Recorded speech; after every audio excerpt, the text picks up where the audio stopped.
Last week we celebrated VE Day, and many of us listened to Her Majesty the Queen recalling our nation's feelings at the end of the war.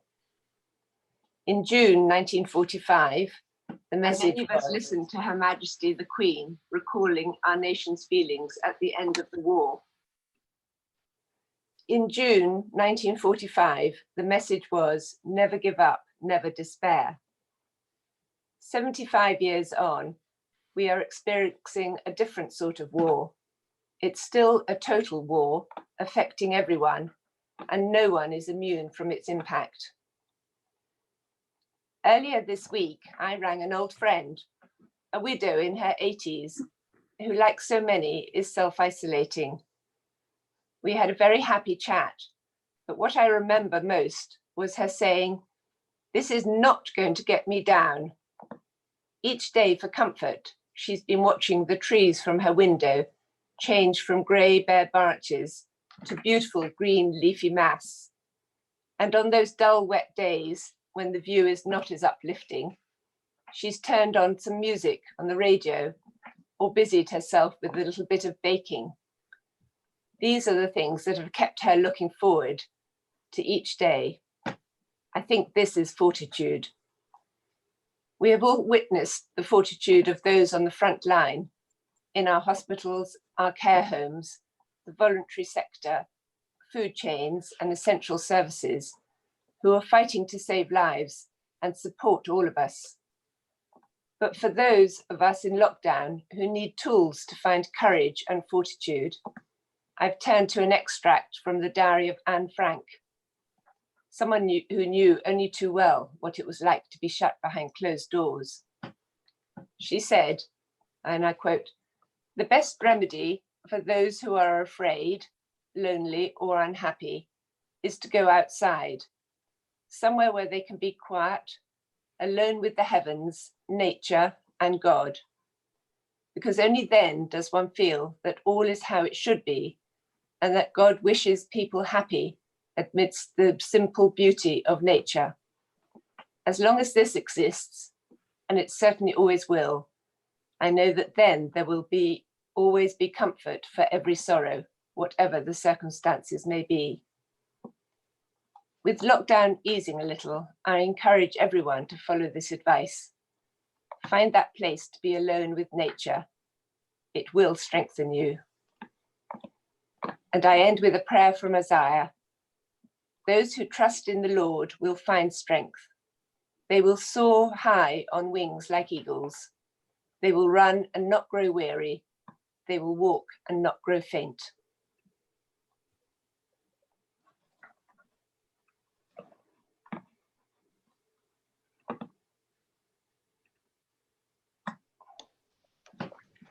Thank you very much, and thank you, Monwa, for organising this fourth multi-faith service. As Monwa and the High Sheriff said, never give up, never despair was a line in Her Majesty's recent VE Day speech that inspired the theme of this multi-faith service, fortitude. Winston Churchill, the British Prime Minister at the time of those VE Day celebrations in 1945, said, "Courage is going from failure to failure without losing enthusiasm." In American popular culture, we hear a similar exaltation: when the going gets tough, the tough get going. Together, these quotes encapsulate well what we mean by fortitude, having the courage and determination to keep going when things get difficult. Although the roots of the Latin word fortis, meaning strength, we're not talking here about physical strength, but about being strong of mind. Of course, we need fortitude now, as has been said, to see us through the lockdown imposed by the coronavirus. There are many people suffering during lockdown. There have been many hardships and tragic loss of life. But I want to step back a little bit and celebrate others whose fortitude has meant something to me personally, and whose determination has inspired me to keep going when the going gets tough. When Emmeline Pankhurst founded the suffragette movement in 1903, she had already been campaigning for over a decade for equal voting rights for women. She never gave up. It took in total 39 years of tireless campaigning, interrupted only by a world war, before women were finally given equal voting rights to men. Let us also consider the fortitude of the pioneers of the modern environmental movement. Some of these early thinkers are still with us today, still making the case 50 years on for swifter action to tackle the twin threats of climate change and the ecological crisis. It is ultimately them that we have to thank for the now widespread agreement of the urgent need to tackle climate change. And let's celebrate not only the fortitude of today's NHS workers, but also the generation of scientists who dedicated themselves and dedicated their lives to curing disease. It's because of their relentless hard work that we can now even hope for a vaccine to fight COVID-19. So if you're struggling to see the light at the end of the current coronavirus tunnel, look in your rearview mirror. We can gain strength from our shared history. And when it comes to fortitude, we balance on the shoulders of giants. Thank you.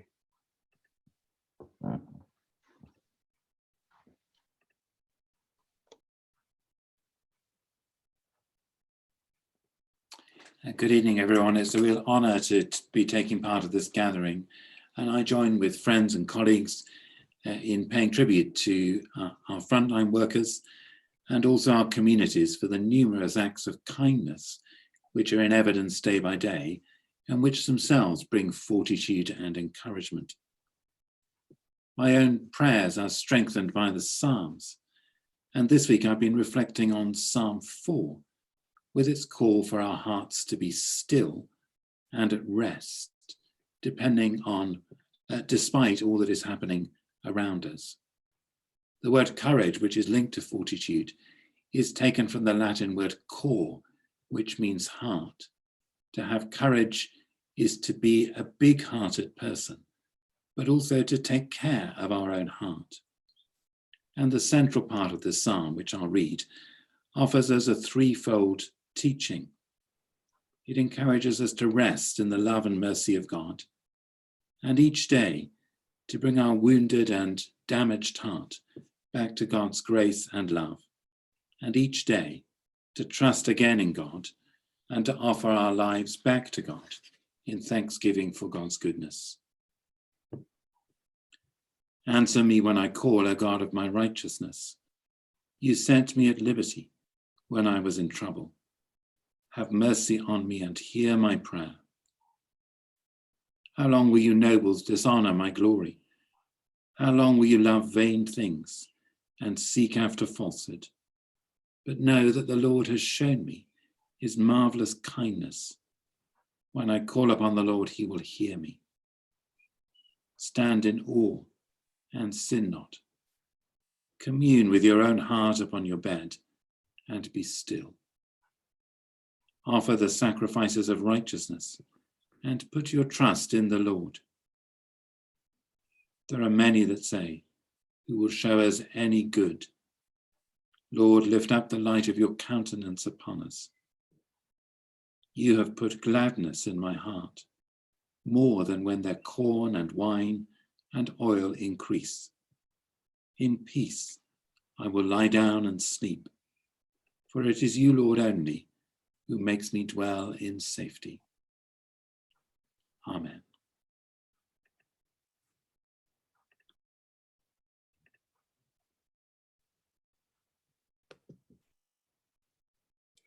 Thank you very much, Manoa, for organising. It's an honour to be here with you all. These last weeks have been hard and strange times for us all. And even if there's now a glimmer of light on the horizon, it still seems very far away and the path to it not always clear. We've all suffered heartache and difficulties. We've all been dislodged from our normal modes and patterns of prayer and worship, which makes such a profound dislocation for us, for our faith communities that are all based around togetherness, group identity and cooperation. Yet the human spirit at the centre of all our communities has found the strength, the fortitude and the flexibility to find new ways of being, of doing and of helping. In the Jewish sources, there are all sorts of occasions of challenge and struggle where courage is called for. The words chazak ve'ematz, be strong and be of good courage, are repeated over and over again in the Hebrew Bible. In our services, even at a moment as seemingly unchallenging as finishing the reading of one of the books of the Torah in the annual cycle that we use in the synagogue, which we would have done yesterday because we would have reached the end of the book of Leviticus before starting the book of Numbers next week. Our custom is to say chazak, chazak, v'nit chazek, which means be strong, and let us strengthen one another as the reading ends. Moments of change, of transition, however small the gap that we have to step across, need courage to move on, courage to look at the lessons that have been learned and to set new goals and ambitions for the future. And they need mutual strength and support from one another. How much the more so for a dislocation as great as the one we're living through at the moment. The situation we find ourselves in right now will not last forever, even if it may seem like it at the moment. We will surely come back to our familiar and time-honoured modes of community life. But the lessons we have learned will still be and will still need to stay with us. The renewed awareness of how we can care for the vulnerable and needy. The greater appreciation of daily sacrifices and selflessness carried out every day in our hospitals and care homes. And the greater readiness to reach out to all members of all our communities, not just those who regularly attend our services. I pray that we can chazak, chazak, v'nit chazek, be strong, and strengthen one another as we move forward together.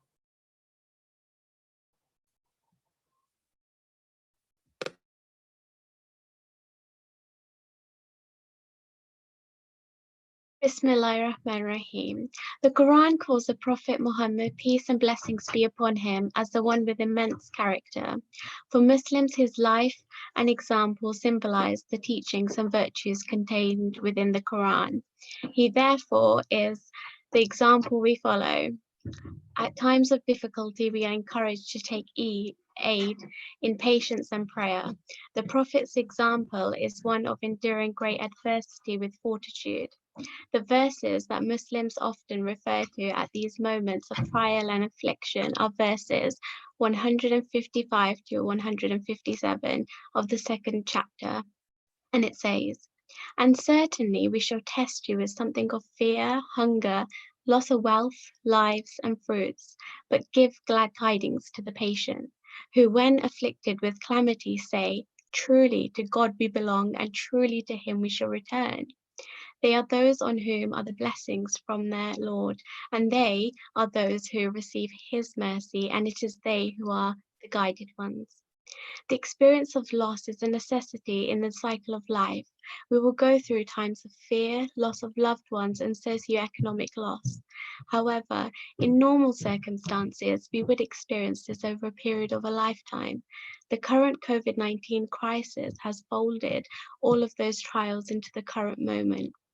We are all deeply concerned and fearful for our socioeconomic well-being and also for the lives of our loved ones. As a Muslim, this verse reminds me that ultimately all things return to God, and that, in the words of St. Julian Norwich, all manner of things shall be well. This helps to maintain a positive mental outlook that helps one cope with adversity and focus oneself towards God. May God help us all during these difficult times. Lord, lift the burdens of mental, physical, and emotional loss from us. Lord, support all those involved in the frontline services throughout our country. Lord, please lift this terrible virus from our country and the world. Lord, grant us the strength, patience, and fortitude in these difficult times. Amen.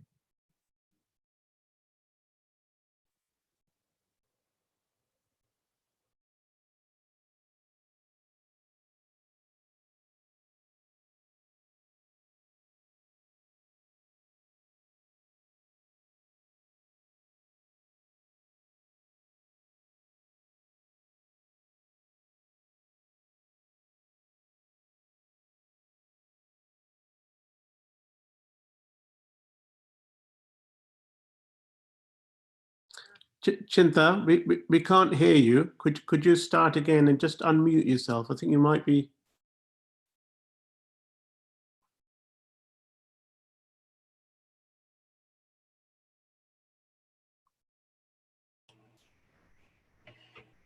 Better? Yeah, that's better. Thank you very much. Namaste, Jai Sri Krishna, Vanakam, and greetings from the Hindu community of Oxford. Thank you, Manor, for providing a platform for people of all faiths to join in prayer at this very dark and unprecedented time. Hindus say that unity is strength, and our combined prayers, articulated or sung, chanted sincerely and faithfully, can provide solace and comfort to everyone who is in fear and pain. Hai naat sab sukhi ho, koi na ho dukhari, sab ho nirog bhagavan, dhan dhan ke bhandari. O Lord, let everyone be safe and healthy. O Lord, bless us that we may follow the path of virtue and be happy in your creation.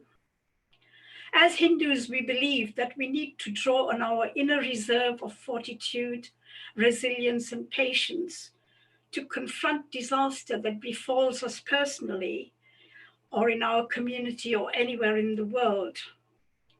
Hindu Dharma, or the Hindu way of life, inculcates in us an unswerving determination that we must never give up. We must never give up hope, that we must strive to achieve any goal.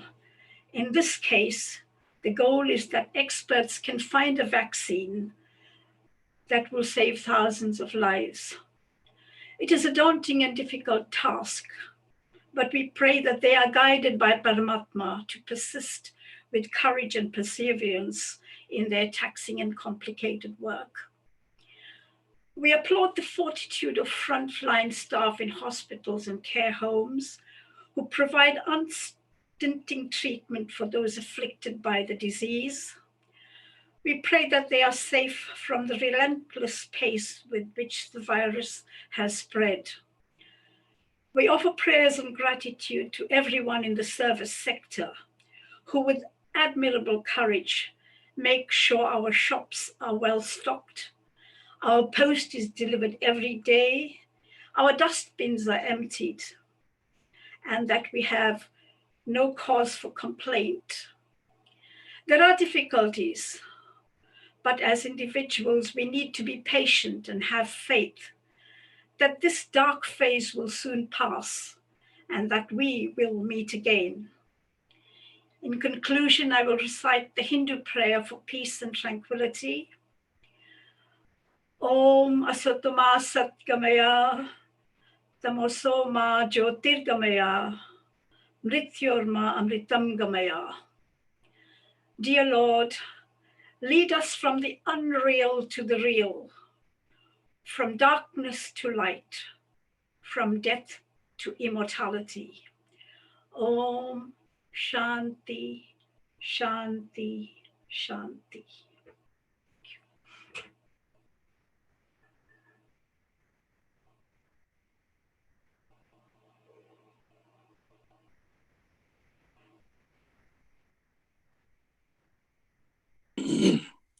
Vaheguru Ji Ka Khalsa, Vaheguru Ji Ki Fateh. This is to God, so dar keha, so kar keha, jitve sarv samale. In English, it translates, where is the gate and where is the dwelling in which you sit and take care of all? I wonder, because there's so much going on in the world with the COVID-19, but I often wonder, where's my Father sitting and looking at us all and helping us immensely? We were talking about the nature, and the nature is so wonderful. It comforts us gratefully.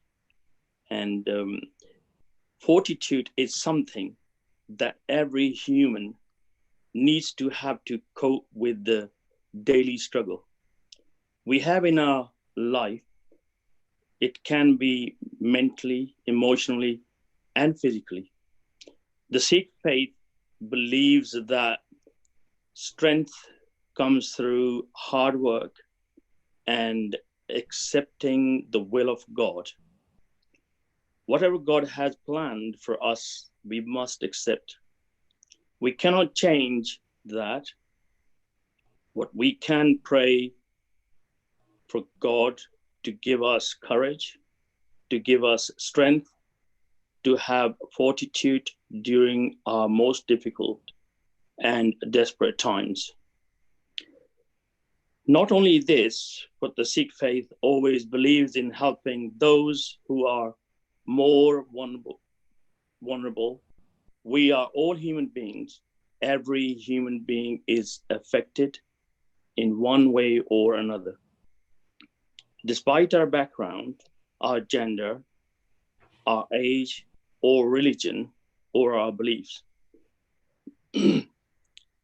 Our fifth Guru inspired and encouraged to contemplate God, because through this all our sorrow and anguishes will depart. May Guru Sahib bless us to accept and understand his will. May we become his faithful devotees, and he will guide and protect forever. Vaheguru Ji Ka Khalsa, Vaheguru Ji Ki Fateh.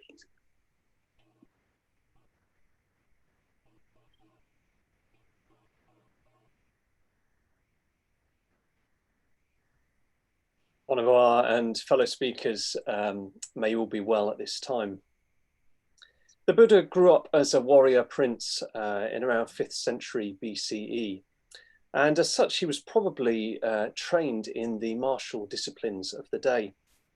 So he's comfortable, the Buddha's comfortable in invoking military metaphors in his teaching, which for me at least provides a refreshing alternative to the more psychological language of self-acceptance, or the consoling platitudes that one can often encounter in spiritual circles. The Buddha's teaching is the domain of the spiritual warrior, where the enemy is the defiled mind and the havoc that it wreaks both for ourselves and for others. This battle requires tremendous fortitude, as the enemy is so close to home, so difficult to avoid, and so insidious. Humiliation, dejection, and frustration are easily met with as we work to transform the deepest habits of our minds. This finds vivid expression in the work of the 8th century Buddhist poet-philosopher Shantideva, from whose chapter on Kshanti, or patient forbearance, I'm going to read now. Happiness is scarce. Suffering persists with no effort. But only through suffering is there escape. Therefore, mind, be strong. There is nothing which remains difficult if it is practiced. So through practice with minor discomforts, even major discomforts become bearable. The irritation of bugs, gnats, and mosquitoes, of hunger and thirst, and discomforts such as an enormous itch. Why do you not see them as insignificant? Cold, heat, rain and wind, journeying and sickness, imprisonment and beatings. One should not be too squeamish about them, otherwise the distress becomes worse. Their own blood for some is valor's boon, while others for others produces a swoon. This comes from the bravery or cowardice of the mind. Therefore one should become invincible to suffering and overpower discomfort. Not even in suffering should a wise person allow their serene confidence of mind to be disturbed, for the battle is with the defilements, and in warfare pain is easily won. Those who conquer the enemy, taking the blows of their adversary on the chest, they are the triumphant heroes, while the rest kill what is already dead.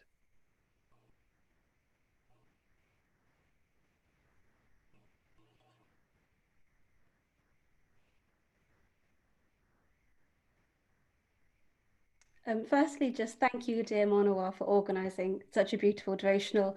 It's such a joy to be here with you all.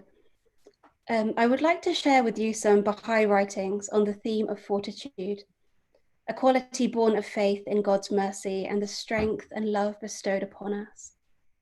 Baha'u'llah is the manifestation of God for today, as believed by Baha'is. One of the hidden words he revealed says, "O son of man, for everything there is a sign. The sign of love is fortitude under my decree, and patience under my trials." At another challenging time for humanity, Abdul Baha offered these words of counsel which hold true for us today. In such a day as this, when the tempests of trials and tribulations have encompassed the world, and fear and trembling have agitated the planet, ye must rise above the horizon of firmness and steadfastness with illumined faces and radiant brows, in such wise that, God willing, the gloom of fear and consternation may be entirely obliterated, and the light of assurance may dawn above the manifest horizon and shine resplendently.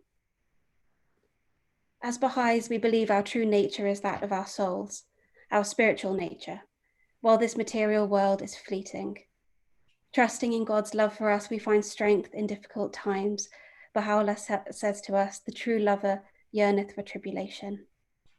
A quotation from the Baha'i writing says, "The troubles of this world pass, and what we have left is what we have made of our souls. So it is to this we must look, to becoming more spiritual, no matter what our human minds and bodies go through." The writings also provide strength through guidance in this quotation. Be calm, be strong, be grateful, and become a lamp full of light, that the darkness of sorrows be annihilated, and that the sun of everlasting joy arise from the dawning place of heart and soul, shining brightly. I will now share a short Baha'i prayer, reminding us that fortitude comes from entire reliance on God. Say, God sufficeth all things above all things, and nothing in the heavens or in the earth but God sufficeth. Verily, he is in himself the knower, the sustainer, the omnipotent.